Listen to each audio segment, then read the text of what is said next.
Good day, sir. I am Patricia Santos and I am going to report about problem 43.35.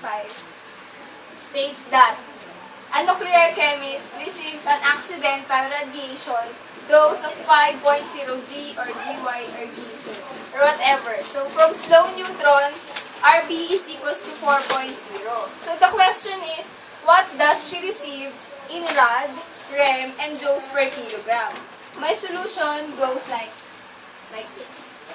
So 1 rad is equals to 10 raised to negative 2 GY, G, or D. So 1 G is equals to 100 rad. So yung given dun sa question is 5G. So the dose was magiging 500 rad yun. So yung formula to get the rem is rad times RBE. So rad given is 500 rad and RBE in the question is 4.0. So 500 rad times 4.0 is equals to 2,000 rem. So sa 1 G naman is equals siya sa 1 joules per kilograms. Eh ang given doon ay 5G. So yung joules per kilograms ay magiging 5 joules per kilograms. So ayun po yung sagot. Thank you.